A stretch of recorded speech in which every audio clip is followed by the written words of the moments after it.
That the Ring of Fire event just took place last weekend, and I don't usually say this about boxing events. That was worth the wait. It was a great fight, great spectacle, and personally for me anyway, it was the outcome that I was itching for. Like, I was delighted with how. I was a bit worried, as you know, with boxing events. You think, especially when something goes to the decision, you never know. Some people do think it was a controversial result. Generally, like, not many. I think it was pretty clear that the best fighter on the night won. Yeah. So off the back of that result, I've got like a kind of a two-part question. Where does this win rank USYK in the pound-for-pound all-time list? And what do you think happens next for both men? So I'll go with the more immediate question first. What happens next? I mean, they're gonna fight again. That's just the way it is with boxing. I know that Anthony Joshua was there. Obviously, we've seen him fight Usyk before, but I'm sure he was there for a particular strategic reason, probably hoping that Tyson Fury won. But nevertheless, they're gonna fight again. And I expect Tyson Fury to be a little bit better, but I don't know if I'm expecting a different outcome. I think Usyk is really that good, which leads me to the next part of it. Where does he rank? Or where does that put him in the all-time discussion? I mean, for me, it's still incomplete. As with mixed martial arts, I do place a high value on defending your belt. And he's done a lot of work. I mean, he was undisputed cruiserweight champion. Like, and I mentioned it in the video before about, this kind of sounding or looking a lot like what Evander Holyfield did. Throw in a gold medal. I mean, he's done everything that you could possibly do at this point, except for defend an undisputed championship. The lights are no brighter than defending all of the belts in the glamour division. And, you look at people who've done it before. Mike Tyson did it 6 times. Muhammad Ali did it 10. You've got to defend it when the lights are the brightest. It's always my thing. So I think it's yet to be determined, but I think that the door is open for him to kind of walk into greatness, especially in this era that we live in now when it comes to boxing. But he's on his way. That's for sure. Yeah. So when I asked this question, I kind of found it tricky because in terms of legacy, as you kind of alluded to, it's a very strange one to define, because in the past, being unified didn't carry the same weight, like mostly because prior to the 90s, there were only really 2 leading boxing organizations.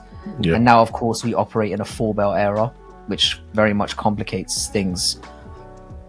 What kind of is impressive about this to me, because of how badly boxing has been diluted by having 4 world champions in each division and so many promoters involved trying to protect their champions, it's made it harder for unifications to take place. And that's evident in the fact that we haven't had a unified heavyweight champion for 25 years. We've all seen how drawn out and hard this fight was to make. And without Saudi intervention, it probably never would have been made. So regardless of what people say about sports washing, Saudis, on this night, on this day, we owe them a lot for making this happen. For sure. Definitely. I think in terms of the legacy thing, what USYK has done, as we know, is unprecedented.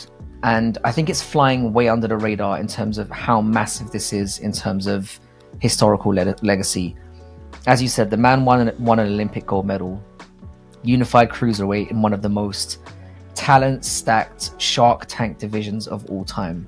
That division was full of a lot of unknowns, but killers in there that really were. When you look back on it, it's going to age even better.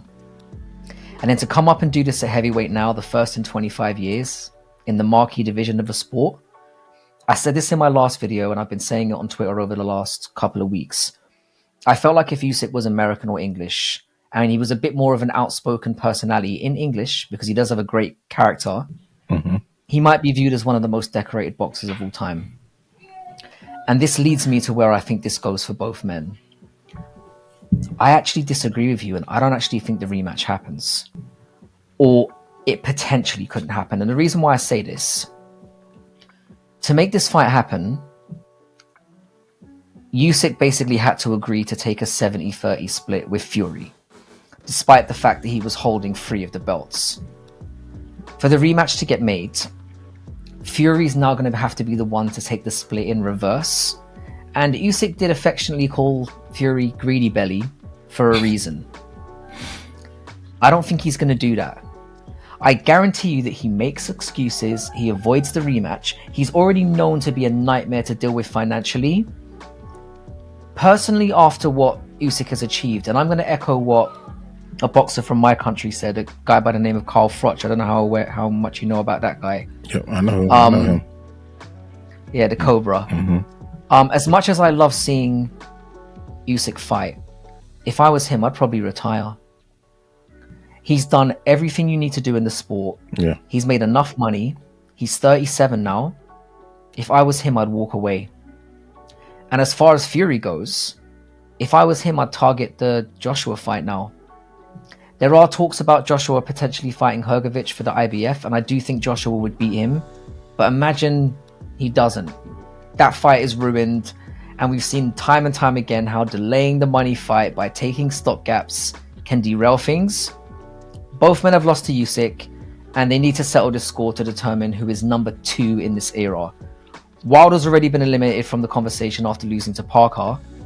Anyone else who stood a chance of being in the conversation, Parker, Ruiz, Zhang, Joyce, Dubois, have all eliminated each other. Yeah.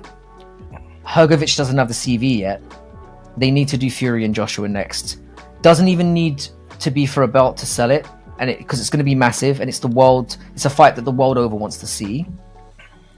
Do that, USYK retires, then you do the winner of Fury Joshua for Hrgović to stamp out his claim as the next generational guy, and we close an era out with a clear number 1 and number 2. I know that people are talking about USYK is never going to be seen as the best heavyweight of all time, or even in the pound for pound heavyweight conversation. But as a pound for pound boxer, I feel like he's already done enough.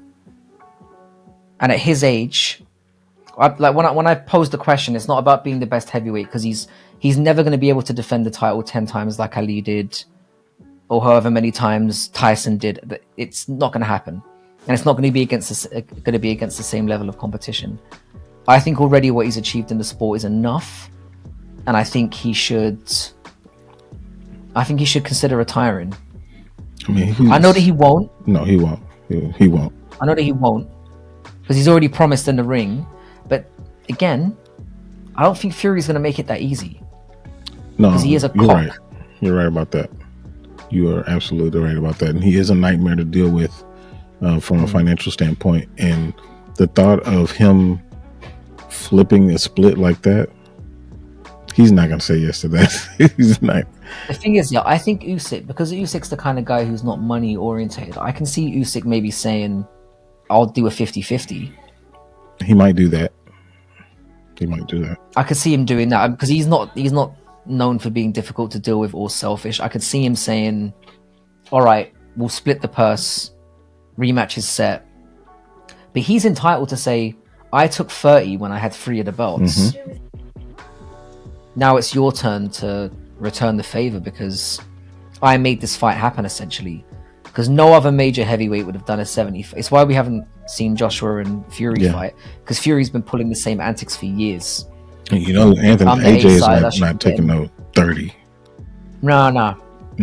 And the thing is, Fury, like, AJ is basically saying, I want 50%, which is like, I don't think that's an issue. Especially, again, he was holding 3 belts at the time. And he was still saying, all right, 50-50, let's keep this. And Fury's like, nah. Notoriously difficult to deal with financially wise. And I think that's why we ended up in the situation where we are now. It was fortunate enough where the money that was in the pot was so huge that even 30% for USYK was an outrageous amount of money. you know, I think he walked away with 30-40 million dollars, which for him is obviously huge. Yeah. It's not too bad. But I see Fury being not too bad at all. Yeah, I see Fury being problematic when it comes to trying to book the rematch, because he still has a very inflated ego. In his mind, he won the fight, which is just crazy to me. He did say that. Yeah, the whole they gave him the victory because his country's at war thing was just one of the most classless Yeah, things. that was bizarre. I don't know why he said that. It's because he's a dick. It's because he's a dick. That was when he brought it up. I was like, "Where is he going with this?" And yeah, he didn't go the right direction at all. Not at all. I mean, there is a thing to be said. Like, you shouldn't be interviewing guys after they've just got their fucking clock cleaned. But the thing is, yeah, Fury says stuff like this on any given day. Yeah, he would. He's just. I don't think it. Yeah, that's just him. Yeah, but like I said, I mean, I think there is a possibility. I don't think the rematch is going to happen in November or October or whenever they said it's going to be. If it's going to happen, it will be end of the year at the earliest. And like I said, I would be surprised. I think USYK will hold up to his end of the bargain. I'm just not sure that Fury will, and that might put an end to any potential rematch. Highly possible. Highly possible. Time will tell. I think it's a rematch worth seeing. You know, there was plenty to see from both sides. Although I think USYK clearly won. You saw there was enough to see from Fury that a little change of tactics, maybe he could do a better job, because he had moments of success in that fight. He did. Like, I thought that at one point during the middle rounds that he was going to start taking over, you know, using his jab, keeping his distance. But he started to, you know, try to do this Muhammad Ali rope-a-dope type of situation. And yeah, he ended up being the dope and got caught. And boy, I mean, you know, if it were any other fight, they would have stopped it. Oh, 100%. Yeah. I mean, he got saved by the ref. He got saved by the bell. This has been well documented already. Other analysts have said this. It's just factual. Like that fight, if that happens 30 seconds earlier and the ref was a bit more clued in, yeah, it could have been stopped there and then, because he was fucked. Mm-hmm. He was fucked. He was out of it. He was. So yeah, there's definitely interest in seeing it again. But like I said, it's just more, will Fury get in his own way? And does he really want it after the pasting he just got? Okay. Doesn't want to lose twice to that, no man. shame in walking away after that, man. Just walk away. And the thing is, like I said, he's got the Joshua fight. Yeah, he's got that. He's got the Joshua fight. That's a bigger money fight anyway. Oh, for sure. And it was oddly, even though obviously this fight did very well, there were a lot of, I mean, everyone was watching this fight. I feel like everybody and their aunts and their grandmas will be watching him and AJ. Yeah.